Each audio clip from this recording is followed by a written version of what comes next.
día, bienvenido a Medical Televisión. Hoy vamos a hablar de la diverticulitis aguda y usted lo escuchó hablar con frecuencia en los últimos días porque el gobernador de la provincia de Salta, Gustavo Sáenz, estuvo varios días internado con esta problemática. Vamos a conocer todos los detalles en la voz del doctor Facundo Ulibarri, que ya se encuentra en nuestro piso. Y vamos a hablar, por supuesto, de Omicron y toda la preocupación en torno al comienzo de esta tercera ola de COVID-19 que afecta al hemisferio sur. Los casos han comenzado a aumentar, hay preocupación por parte de las autoridades sanitarias y es inminente la reunión del Comité Operativo de Emergencia para determinar cuáles van a ser las próximas medidas a tomar. Nos presentamos oficialmente y desarrollamos estos temas.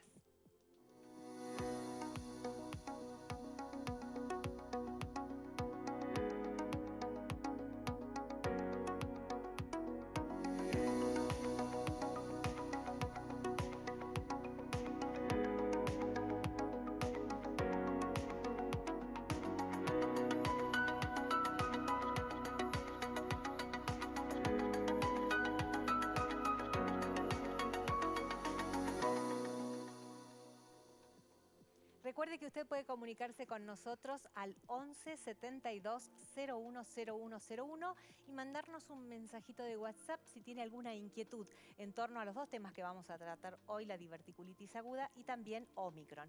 Está con nosotros ya el doctor Facundo Ulibarri. ¿Cómo le va, doctor? ¿Qué tal? ¿Cómo está, Nora? Gracias por haber venido. Al contrario, muchas gracias por la invitación. Parece ser muy frecuente esto de la diverticulitis. Claro, lo que es muy frecuente es la enfermedad diverticular. Ajá. Es decir, tener divertículos en el intestino, en el colon, en este caso, que es el intestino grueso, es bastante común, sobre todo después de determinada edad. Bien, lo invito a que compartamos un informe que hemos ¿Cómo no? preparado con la producción. Allí Todo vamos a gusto. tener todos los detalles y después lo desarrollamos con el doctor.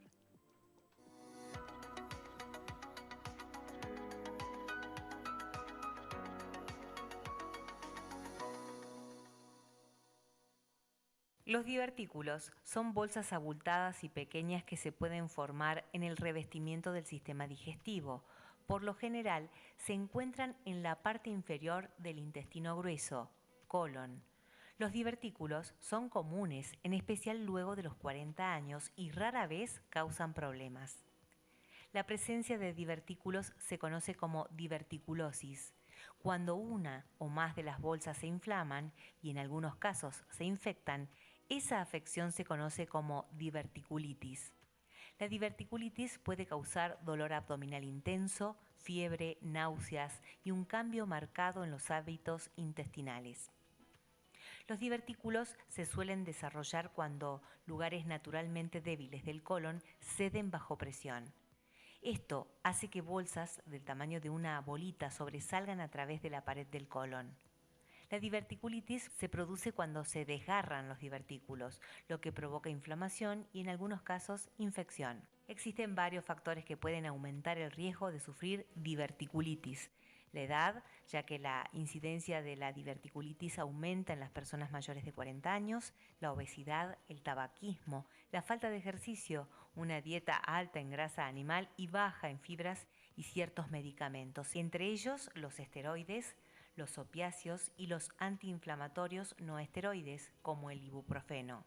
Alrededor del 25% de las personas con diverticulitis aguda desarrollan complicaciones, que pueden incluir un absceso que se produce cuando se acumula pus en las bolsas, obstrucción en el intestino causada por tejido cicatricial, un conducto anómalo entre las secciones de los intestinos o entre los intestinos y otros órganos, o peritonitis, que puede producirse si una bolsa infectada o inflamada se rompe y derrama contenido intestinal en la cavidad abdominal.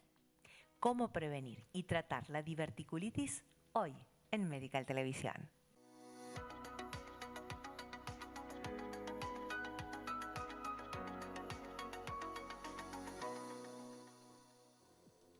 11 72 01 0101, el teléfono para que usted nos pueda hacer llegar algún mensajito de WhatsApp para el doctor Ulibarri, que ya se encuentra con nosotros. Doctor, ¿cómo nos damos cuenta que tenemos divertículos? Bueno, como te decía, Nora, recién, los divertículos es bastante común encontrarlos en el intestino grueso después de los 40 años. Ya comienzan a aparecer, si bien la prevalencia baja a esa edad, a medida que aumenta la edad, aumenta la prevalencia. De hecho, a los 40 años, casi el 5% de la población podría tener divertículos. A partir de los 60 años, casi el 30% de la población, y a los 80 años, casi el 60% tiene divertículos en el intestino. Ahora, tener divertículos no significa que pueda ser una complicación diverticular. De hecho, tener divertículos uno no se entera si es que no se hace un estudio, Ajá. ¿no? Si no se hace algún estudio. ¿Cuál Entonces, es el estudio que puede decirnos si tenemos divertículos? bueno, son diferentes de los no invasivos, como por ejemplo una tomografía de abdomen. Por otro motivo puede describir la presencia de divertículos, o la colonoscopía, que es el estudio prevalente para el estudio del intestino grueso, del colon, no solamente para detectar divertículos, sino, ¿se acuerdan que alguna vez, creo que hemos conversado, para la prevención del cáncer de colon, uno hace ese tipo de estudio a partir de determinada edad, que son los 50 años, y en esos momentos a veces uno detecta divertículos sin que el paciente haya manifestado nunca ningún síntoma ni complicación. Bien, ¿podemos prevenir una diverticulitis aguda? Sí, se puede, digamos, si bien no está claro exactamente si hay un factor predisponente en sí, sí se sabe que los divertículos lo podríamos describir como pequeñas hernias que le salen del intestino, sobre todo en determinada zona del intestino grueso, y es más prevalente a aquellas personas que tienen una dieta rica en carne roja, por ejemplo, en grasas y baja en fibras o frutas, verduras. En esos casos, los pacientes constipados son los que más predisponen a tener este tipo de Y a patología. propósito de eso, doctor, ¿hay alguna relación con las hemorroides? No, las hemorroides por ahí podría tener relación coincidentemente un paciente constipado que pueda tener divertículos, constipado crónico, ¿no? De muchos años, y muchos tienen toda la vida constipación, tener divertículos y coincidentemente la presencia de hemorroides, que muchas veces es el factor predisponente. ¿Cuándo la diverticulosis se convierte en diverticulitis? Claro. Entonces uno de repente, hemos dicho, y estaba muy bien el informe porque describe que si bien muchas personas pueden tener divertículos, pocos van a manifestar una complicación diverticular. Una de las complicaciones es la inflamación del divertículo, que es la diverticulitis. Ahí uno se da cuenta porque tiene unos síntomas característicos. Tengamos en cuenta que la diverticulitis es la inflamación con un proceso infeccioso local de uno de los divertículos que comenzó a infectarse, y eso manifiesta de alguna forma síntomas. Uno es el dolor. Muchas veces el dolor es característico de una zona determinada del cuerpo, generalmente en el cuadrante inferior izquierdo, o centro abdominal pero inferior, acompañado de otros síntomas de infección, como por ejemplo sensación de escalofríos o fiebre directamente, decaimiento.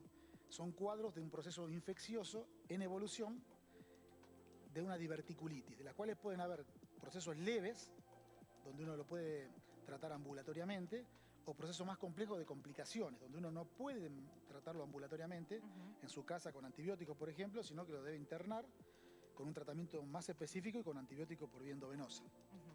Bien, a propósito de eso, entonces, ¿son tratamientos largos o se necesita antibiótico? Claro, la diverticulitis entonces es un proceso que requiere de antibióticos Sí. en un periodo de 7 a 14 días. Ajá. Va a depender de la complejidad del cuadro y de la presencia o no de complicaciones serias, porque en el informe describía, habíamos dicho entonces que los divertículos son como pequeños globitos, Sí. pequeñas hernias que le salen al intestino. Esta pequeña herniación se inflama y ese primer proceso de diverticulitis puede tratarse ambulatoriamente. Ahora, cuando uno de estos globitos o bolsitas, podríamos decir, del intestino se perfora, se abre a la cavidad abdominal, es una complicación mayor donde ya necesitamos una internación y un proceso de antibiótico un poco más prolongado. Incluso puede generar una peritonitis. ¿Se acuerdan que las personas conocen muy bien las peritonitis producidas por la ruptura de un apéndice inflamado, apendicitis, que termina siendo una peritonitis? Bueno, esto es un cuadro similar, originado desde un divertículo que Ahora, no fue doctor, tratado originalmente. ¿hay que operarlo? Porque usted dice se perfora. Claro. ¿Hay que de alguna manera cerrar Las perforaciones pueden ser microperforaciones, como pequeñas pinchaduras, como una pinchadura de una bicicleta, donde a veces el proceso de antibiótico, el reposo digestivo y los antibióticos por vía endovenosa es suficiente para resolver la enfermedad en forma conservadora, le decimos, sin necesidad de tener que operar al paciente. O en los casos más complejos, cuando la ruptura o la perforación es mayor, el tratamiento conservador de antibióticos no es suficiente y ahí sí necesita una operación de urgencia. Es como la peritonitis de urgencia del apéndice. Ah, claro que sí. Entonces hay pacientes que muchas veces terminan con una operación compleja de abrir el abdomen, resecar una porción del intestino, con una colostomía de la bolsita que le llama la gente. Son procesos complejos de una diverticulitis complicada. Ahora, ¿esto nos sorprende o lleva un periodo la enfermedad No, hasta que...? no es algo súbito, no es que de repente me levanté a la mañana, al mediodía ya estoy para internarme. En general no es así. Son procesos insidiosos de instalación medianamente lenta, porque puede ir al consultorio generalmente por ahí a las 48, 72 horas, incluso un poco más, ¿no? Porque el proceso es lento. Por eso cuando hablamos de automedicarse, en estos casos es lo peor que podemos hacer, porque solapamos síntomas que finalmente, por haberlo solapado, evolucionó hacia una perforación, una complicación mayor. Bien, a propósito de las imágenes que estamos viendo en estos momentos en pantalla, son factores de riesgo que predisponen, ¿no?, a estos divertículos. Exactamente. Bueno, lo que sí está descrito, el consumo bajo en fibras, el exceso de carnes rojas, grasas, la obesidad, todo eso predispone a la presencia de divertículos. Lo que no tenemos forma de prevenir una diverticulitis. Es decir, yo ya sé que tengo diverticulitis y ahora yo no quiero tener diverticulitis. Entonces, no hay forma de darle una medicación preventiva ni recomendarle algo que le asegure al paciente que nunca va a tener una inflamación del divertículo. Ahora, doctor, ¿esos divertículos podrían tornarse cancerosos? No sé si es el término exacto. Sí, está bien. Está muy bien la pregunta porque lo pregunta la gente y es una forma también de tranquilizar al paciente de que esto no tiene riesgo de cancerígeno, de desarrollar un cáncer de colon, etc. Bien. Aprovecho para contarle a la gente que, porque hacemos mucha insistencia en la prevención del cáncer de colon, porque no es un cáncer raro, en la población nuestra es un cáncer muy común, que los cánceres de colon, la mayoría procede de pequeños pólipos, que es otra cosa. Ah, bien, bien. Entonces, doctor, ¿le parece que hagamos la diferencia entre lo que es un pólipo y un divertículo? Perfecto. Está muy bien, porque los pólipos, a diferencia de los divertículos, que son como pequeñas bolsitas, los pólipos son pequeñas verruguitas, podríamos decirle. Bien. Como tejido nuevo que está creciendo dentro del intestino, que inicialmente es benigno, que es la idea del endoscopista gastroenterólogo de detectarlo a tiempo para resecarlo y resolver el problema y no dejarlo evolucionar a su libre posibilidad para que finalmente se transforme en cáncer de colon. Bien. O sea que no son procesos, los divertículos, lesiones precancerosas. Bien. ¿Los síntomas se pueden confundir? No, justamente. El problema es que esta enfermedad del cáncer de colon, lamentablemente, en sus periodos iniciales, cuando el pólipo se está instalando, no da síntomas, es asintomático, uno ni se entera tampoco que los tiene. Por eso insistimos en la colonoscopía preventiva, o justamente de prevención del cáncer de colon, hacerla a la edad de sugerencia, que son a partir de los 50 años, que si bien se está hablando ahora de adelantarlo, 50 años es la edad general que se está recomendando en Argentina, porque detectamos pólipos que no dan síntomas. No va a sentir dolor, no va a sentir sangrado, excepto que ese pólipo vaya creciendo y en algún momento genere algún sangrado que lo haga alertar al paciente y consulte.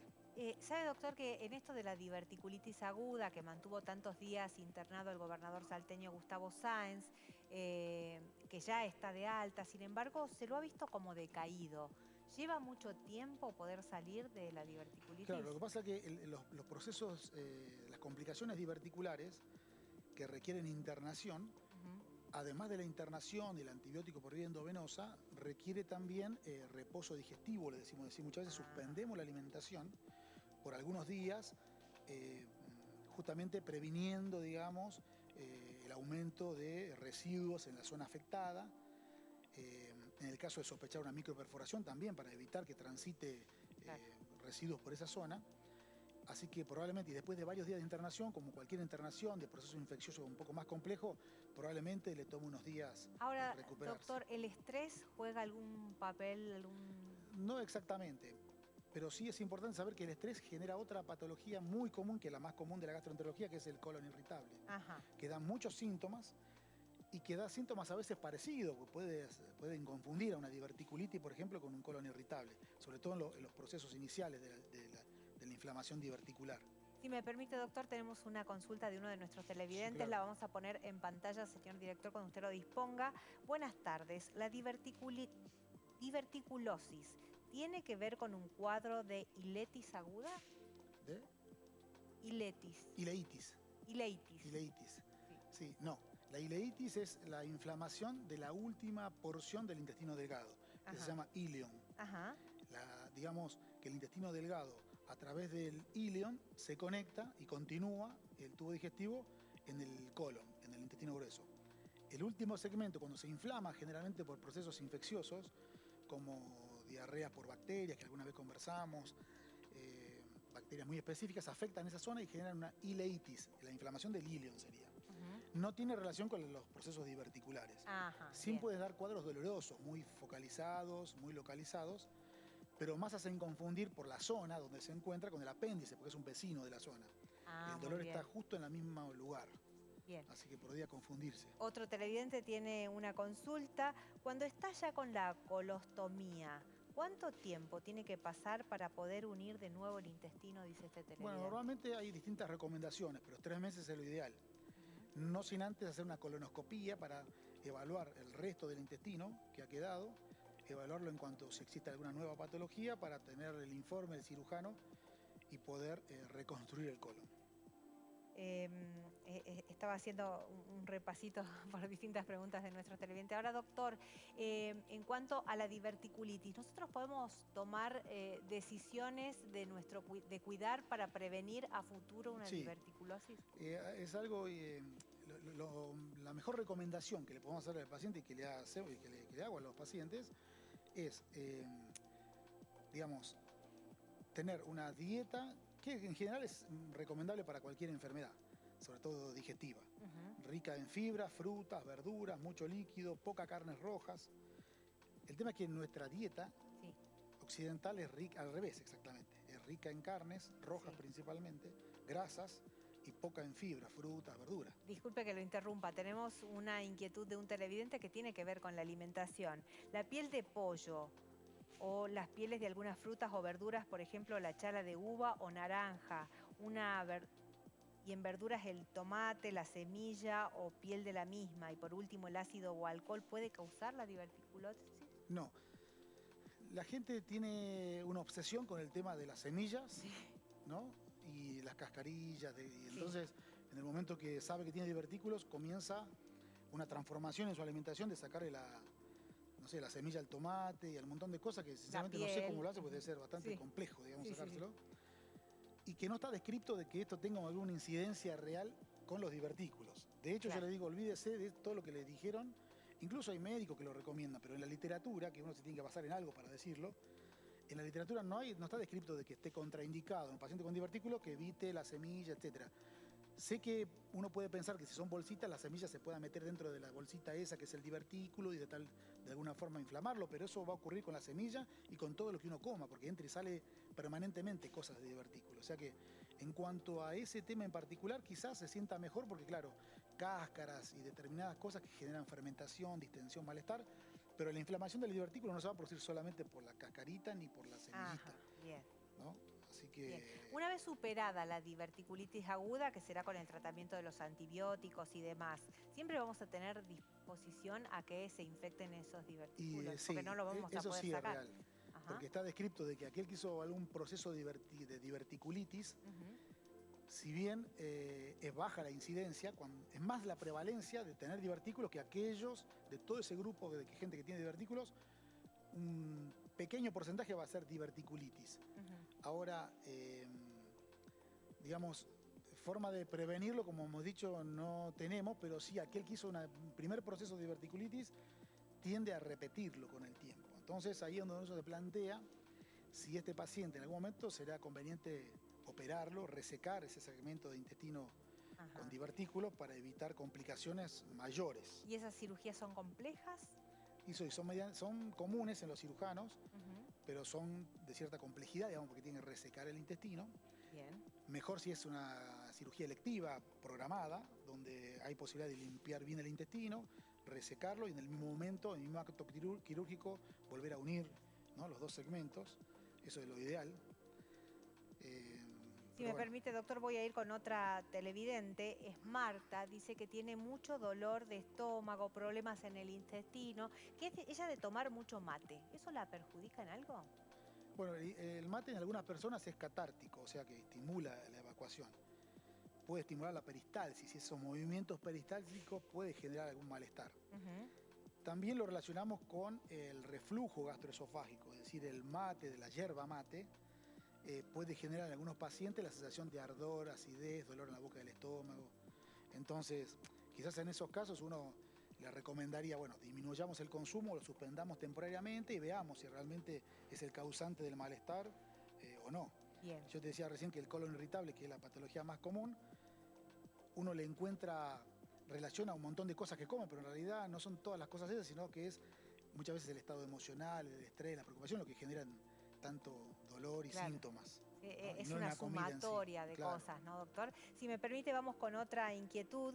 Hay alguien preocupado por un familiar que tiene inflamada la vesícula, por lo que está internado para su operación y quiere saber cuáles van a ser los cuidados y la alimentación luego de la operación. Está bien, bueno, este es otro tema, ¿no? ¿Es otro tema? No, sí.